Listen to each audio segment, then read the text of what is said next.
Welcome back to Country Living with the Wades. I'm Philip, and I want to thank you guys for watching of these videos. If you really like these videos, please like and subscribe to videos. It really helps us keep them going. Today I'm talking about a pecan tree that I just ordered. I actually ordered it last August from Ison's Vineyard in Georgia, but they only ship when it's the proper time in your zone to plant. I've just planted the pecan tree. I did it exactly according to the instructions, and these instructions I want to tell you are awesome. The planting instructions, and these are courtesy of the University of Georgia Cooperative Extension, and I'll actually put a link below for this, and also another link for Ison's Nursery. I really want to give them a shout out because they really do excellent work. Everything I've gotten from them, everything I've seen from them is really excellent quality. But these instructions, there's a couple of things that's real important that are very highlighted in this, or three things actually. One is do not put fertilizer in the hole with the roots. Number two, make sure the roots are properly spread out. Dig the hole deep enough, make the taproot area in there, put some dirt in, spread the roots out, put some dirt in, spread the roots out, put some dirt in, and all the while as you're building up, you're adding water. Because the next thing that's really highlighted is water. And I want to read something from this real quick. Watering. To successfully grow pecan trees, it's important to adequately water them 10 to 15 gallons at regular weekly intervals. Now that's a lot of water.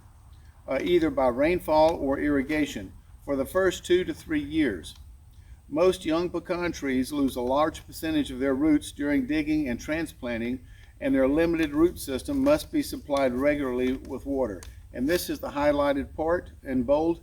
This is one management practice that must not be neglected.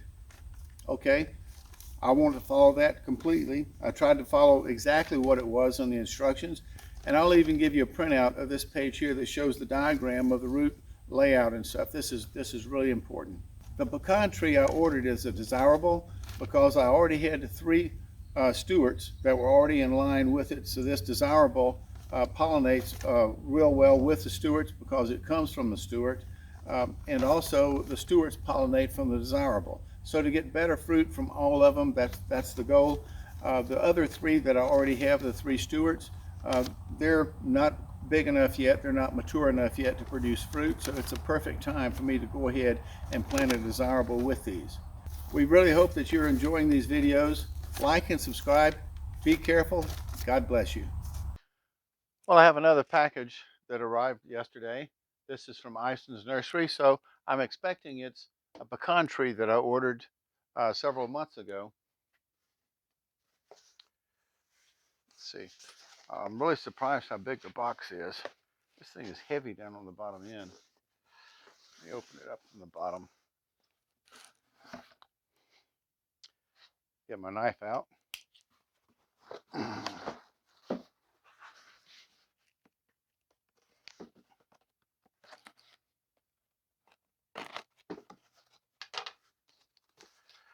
Oh yeah, here's all the root structure. Let me see if I can slide this out. Wow. Wow, I'm really impressed. This thing's an inch in diameter, maybe more. Now that's quite a pecan tree to be planting in the ground from the beginning here. Let's see. It's a desirable 4 to 5 feet. I'd say it's definitely in the 4 to 5 feet range. Now the reason I picked the desirable was it's developed from the Stuart, and it produces a little bit more than what the Stuart does. It's more disease resistant, and in addition to that, the Stuarts that are already around here in this area will pollinate it. And this is a thing from Ison's Nursery, planting information and instructions. And here you have to scan the QR codes. They have several QR codes here for muscadine vines, blueberries, blackberry, raspberry, and other berries, bunch grapes, pecan trees, general bare root, and fruit nut trees. So this is for planting instructions. So I'll scan the pecan tree one and I'll print out whatever the planting instructions are. Wow, I'm really impressed. This is a hefty tree here. Well, this is the Anna apple that I was told was a self-pollinator. When I got it, it wasn't. So I'm taking it out and I'm putting in the new pecan tree that I just got from Ison's. Deborah wants me to save it, even though it's not going to produce anything, so I'll have to find a new location for it. But it's been here for 2 seasons.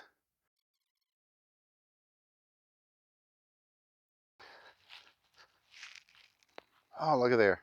It's coming up pretty easy.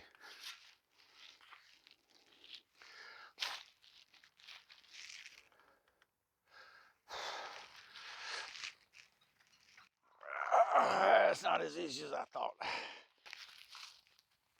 Oh, there it comes. Look at there. So I can make sure I get all the root as much as possible. Oh, yeah.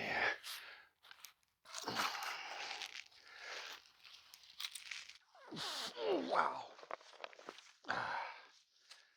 Wow. That was a lot easier than I thought. Well, I still have some dirt left in this hole from the last time when I planted the apple tree. And it's a mixture of topsoil and a mixture of just a little bit of compost, which I'm not going to put back in, no compost, except for whatever's left in this little bit of dirt here. And, oh yeah, good root stuff still left in there, got tight. It was going well. But I have dirt that I've taken out that's going in the bucket, so I have to have more dirt to go back in, and that dirt's going to be a mixture of topsoil with some peat moss in it. Now I have to make this hole a lot deeper because it says it needs to be 2 to 3 feet deep for a pecan tree. And it needs to be 1.5 feet to 2 feet wide, so I'll make this one a little bit wider at the same time.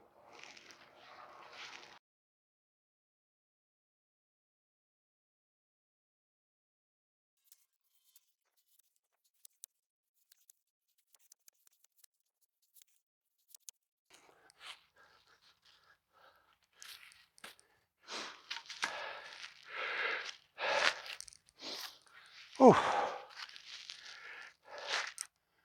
That's just his 2 feet.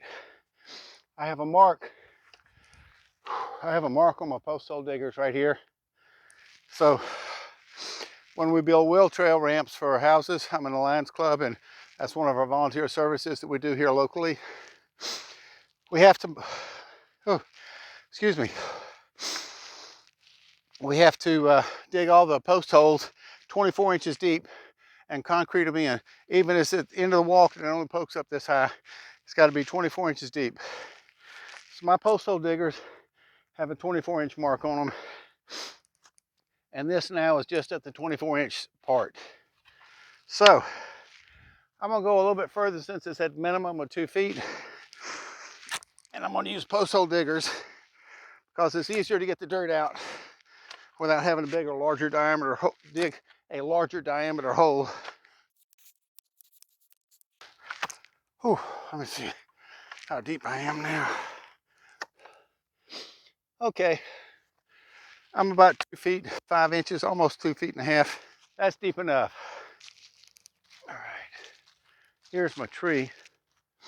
And I'll tell you, I'm really pleased with this. This is, look at there, that thing's more than 1 inch in diameter right there already. Let me take it out of the packaging they have here. They use some type of a gel that holds the water around the roots. I saw the same on the other plants that I've gotten from Ison's, and it really holds the water really well. Now this has been here 2 days, but it rained so much the last 2 days that I haven't had a chance to plant it. At least it makes the soil soft, huh?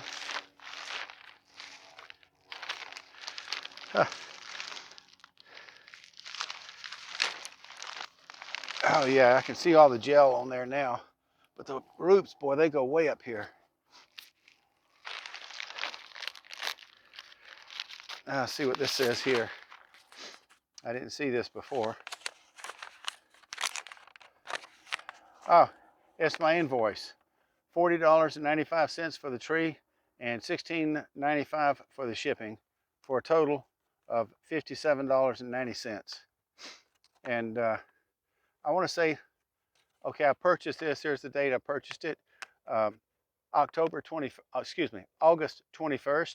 So that means it's been several months, but like I said earlier, they don't ship it until it's the right time to ship for your zone that you're in. Now it says I'm supposed to take the roots, let the roots hang down, get all the roots hanging down like they're supposed to. It says pecan trees have a very, very long tap root, and I can see this has been cut off, and then it's grown for at least maybe 2 years because of the new root growth that's there. So, see what I've got here. I have roots twisted around every which way, but I can see it was planted this deep in the nursery, so that's how deep I have to plant it, the same depth. I'm supposed to spread the roots out as I go. When I get it to, oh yeah, I'm a little bit deeper than perfect depth actually. See if I can start to pull some of this dirt in, catch some of these roots.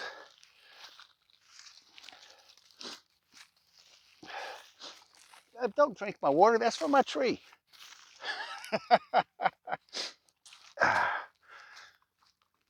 See if I can spread some of these roots out a little bit as I do this. And spread real well there. All right, once I get it to where I've got it at the right depth and I've got enough root for it to stand up, enough dirt in there for it to stand up, then I'm supposed to start putting water in. But that's a real important reason for that. The water washes any of the loose dirt down next to the roots and prevents you from having air pockets in there. Air pockets will destroy the roots. Put some more dirt in all the way around. Straighten the roots out again. There. All right, I'm gonna pour a little bit of your drinking water in. Yeah, I'm gonna pour a little of your drinking water in here. Move, you big baby.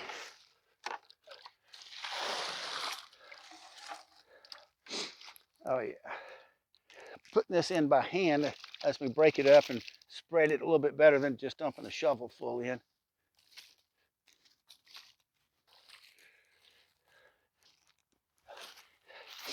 If I dumped it in by the shovel full, it would hit the roots and push the roots down flat against the base of the tree, which I don't want. I want to keep the roots spread out. There, looks a lot better. Sometimes, if you're doing a home garden, the TLC, you've just got to get your hands dirty. More water.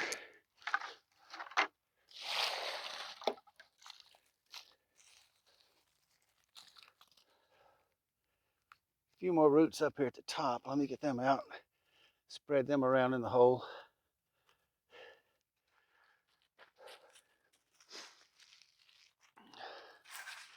It's about 55 degrees today. As a high, we did have some sunshine today. Tonight it's going to get down to about 35, so I'll bring my tomato plants in.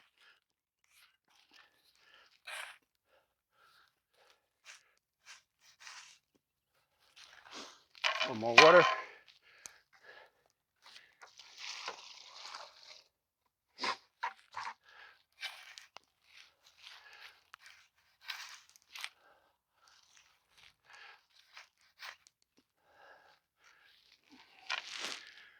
Now I need to go get a little bit more dirt, the mixed dirt with some topsoil and peat moss mixed together.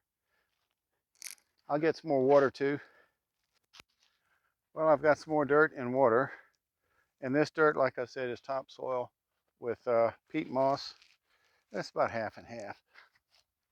I haven't really mixed it yet, but I can see a big difference in the color from that old red clay that we have here in lower Alabama. Same thing you have across Georgia. I just have a couple of roots left exposed, and that's all. Pour this here. I don't want to put too much in. Oh, look at that peat moss. Dust from it. Don't breathe that stuff. That's probably worse than cement powder. Now it said don't bury it any deeper than what it was buried in the nursery. So I looked at the top roots and I'm only about a ½ inch above the top roots there. But adding more water in solidifies the contact between the roots and the dirt. Well, this went pretty fast. It's getting even. The sun angle is way down low right now. I'm just going to leave that tree right there until she tells me where she wants to plant it. Hopefully she'll tell me tomorrow or the next day. I'd like to get it planted by the weekend for sure. I just have enough time to go ahead and clean up all my mess, pour a little bit more water in this, and get ready to go to the homeless mission tonight. Our church, a group from our church is feeding the homeless mission tonight, as they do once every month. So I'll need to be there for that. I need to clean this up pretty quick and be gone. Last night it was about 33, 34 degrees. And so I had to put my tomato plants on the inside. I brought them back out. These are 3 Romas that I started from seed. And I do have some blossoms here, if you can see these. Right there's a few blossoms, and look, I even have one little small tomato right there. So I just brought these back out. It's about 45 degrees right now in the full sunshine. When we get to the point where there's no risk of frost, I'll go ahead and I'll plant these permanently in the garden. The pecan tree is 100 yards over that way. I don't know if you can see the bucket. Let's see if we can zoom in there a little bit. There's the red bucket. That's where the Anna apple tree is that I took out. But I don't have a drip irrigation system over there. So I have to cart everything that I use over there. I do have a regular lawn sprinkler system, but that's not good enough to really soak in a pecan tree. So I'm taking water and mulch out to the pecan tree now. Well, the instructions said building a basin around the tree wasn't necessary, but the watering was. So since I don't have a drip irrigation system, I want to make sure I water it. Oh, look at there, it works out perfectly, the 5-gallon bucket. And now I'll start putting some mulch in. This is just leaves I raked up, pine stalks on the other side of the property. That goes really well. Keep the ground moist. One of the things that was highlighted in the instructions was, do not put fertilizer in when you plant the tree. Do not put any fertilizer in. And then later, you'll come back in the spring or summer, I think June or something like that, you'll come in, you'll put fertilizer around the outside of the hole that you dug. She told me where she wanted me to plant this, and it's all the way over on the other side of the property over there. It's another 100 yards in that direction. So I'm not going to drag this thing. I'm going to see if I can get it on the golf cart.